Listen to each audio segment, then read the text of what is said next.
Hello dears, അസ്സലാമു അലൈക്കും. Welcome back. ഇന്നത്തെ വീഡിയോയിലേക്ക് എല്ലാവർക്കും സ്വാഗതം. ഇന്ന് നമ്മൾ ഉണ്ടാക്കാൻ പോകുന്നത് ചിക്കൻ അലീസയാണ് കേട്ടോ.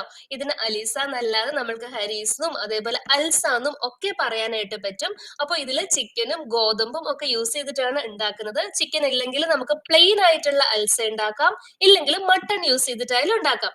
അപ്പോൾ ഇത് എങ്ങനെയാണ് ആ ഒരു ഓതന്റിക് ടേസ്റ്റ് കിട്ടുന്ന രീതിയിൽ കുക്കറിൽ പ്രിപ്പയർ ചെയ്യുന്നത് കണ്ടു നോക്കാം. അതിന് വേണ്ടിയിട്ട് ഇവിടെ ഞാൻ എടുത്തിട്ടുള്ളത് ഗോതമ്പാണ്. ഗോതമ്പ് 1 കപ്പാണ് കേട്ടോ എടുത്തിട്ടുള്ളത്. ഇത് നല്ലതുപോലെ കഴുകിയതിന് ശേഷം സോക്ക് ചെയ്യും. അപ്പൊ നമ്മൾ സോക്ക് ചെയ്തതിനു ശേഷം ഇതിനെ വീണ്ടും കഴുകുന്നില്ല. അതുകൊണ്ട് തന്നെ ആദ്യം തന്നെ നല്ലതുപോലെ കഴുകിയിട്ടാണ് സോക്ക് ചെയ്യുന്നത്.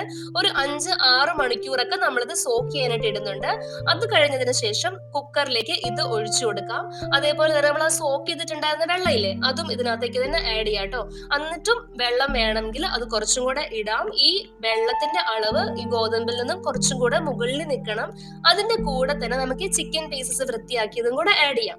ഇവിടെ ഞാൻ എടുക്കുന്നത് ഒരു 250 ഗ്രാം ചിക്കൻ ആണ്. ഇനി അതിന്റെ കൂടെ നമുക്ക് കുറച്ച് ഉപ്പിട്ട് കൊടുക്കാം. പിന്നെ ജിഞ്ചറും ഗാർലിക്കും കുറച്ച് മാത്രം. ജിഞ്ചർ ഒരു കുഞ്ഞു പീസും അതേപോലെ തന്നെ വെളുത്തുള്ളിയും ഒരു ചെറിയ പീസ് മാത്രം ഇട്ട് കൊടുക്കാം കേട്ടോ. അതിന്റെ കൂടെ ഒരു ചെറിയ സവാള സ്ലൈസ് ചെയ്തതും കൂടെ ആഡ് ചെയ്തിട്ട് നമുക്ക് കുക്കർ അടച്ച് അതിന് വിസിൽ വരാനായിട്ട് വെയിറ്റ് ചെയ്യാം. അപ്പോൾ മീഡിയം ഫ്ലെയിമിലാണ് നമ്മൾ ഈ കുക്കർ വെക്കാൻ പോകുന്നത്. ഒരു 5 വിസിൽ വന്നു കഴിയുമ്പോൾ നമുക്കിത് വെയിറ്റ് ചെയ്യാം. ഫുള്ളായിട്ട് ഇതിന്റെ വിസിൽ പോയതിനു ശേഷം മാത്രം ഓപ്പൺ ആക്കിയിട്ട് അതിലേക്ക് പട്ടയും ഗ്രാമ്പും ആഡ് ചെയ്ത് കൊടുക്കാം. പട്ട ചെറിയ ഒരു 2-3 പീസും അതേപോലെ ഗ്രാമ്പു ഒരു 4-5 എണ്ണവും കൂടെ ഇട്ടിട്ട് ഇതിനെ നല്ലതുപോലെ ഒന്ന് ഇളക്കി ആ ചൂടോട് കൂടി തന്നെ ഇളക്കിയിട്ട് അടച്ചു വെച്ചേക്കാം കേട്ടോ. ആ പട്ടയുടെയും ഗ്രാമ്പൂന്റെയും ഒക്കെ ഒരു ഫ്ലേവർ ഇറങ്ങാൻ വേണ്ടിയിട്ടാണ് ഇങ്ങനെ ചെയ്യുന്നത്.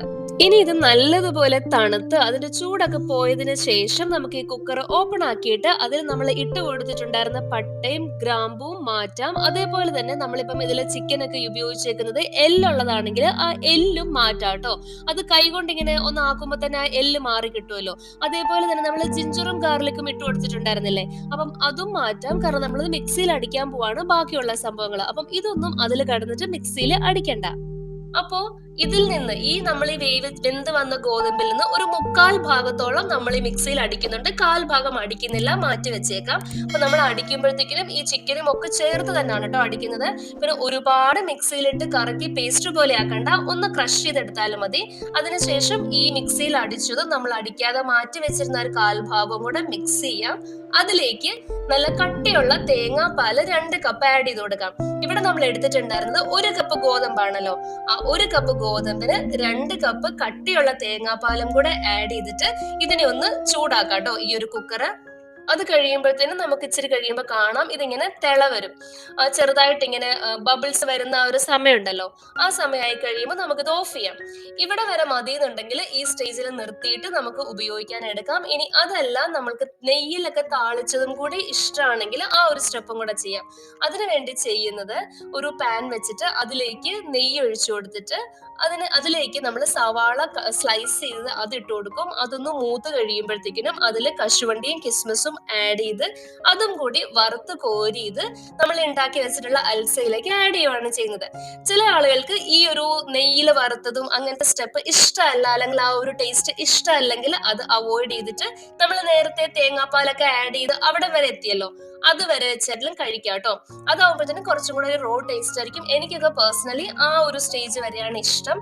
അപ്പോൾ ഇങ്ങനെയും കൂടെ ചെയ്യുന്നത് ഇഷ്ടമായിട്ടുള്ളവർക്കാണ് ഇങ്ങനെ ചെയ്യുന്നത്. ഈ ഒരു സ്റ്റെപ്പും കൂടെ ഞാൻ കാണിക്കുന്നത്.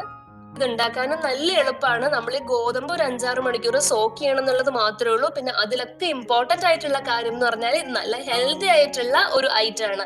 അപ്പോൾ എന്തായാലും ട്രൈ ചെയ്ത് നോക്കണം ഈ ഒരു സമയത്ത്, എല്ലാവർക്കും ഇഷ്ടമാവും. പിന്നെ മെയിൻലി ഇത് പലപ്പോഴും ഉണ്ടാക്കാറുള്ളത് നോമ്പിന്റെ സമയത്താണ് കൂടുതലായിട്ടും ആളുകൾ ഇത് ഉണ്ടാക്കാറുള്ളത്. പിന്നെ ഇതിന്റെ പ്രിപ്പറേഷനിൽ ശ്രദ്ധിക്കാനുള്ള 2-3 കാര്യങ്ങൾ എന്ന് പറഞ്ഞാൽ, ഒന്ന് നമ്മൾ എടുക്കുന്ന ഗോതമ്പ് അത് ഈ മുഴുവൻ ഗോതമ്പാണ് കേട്ടോ.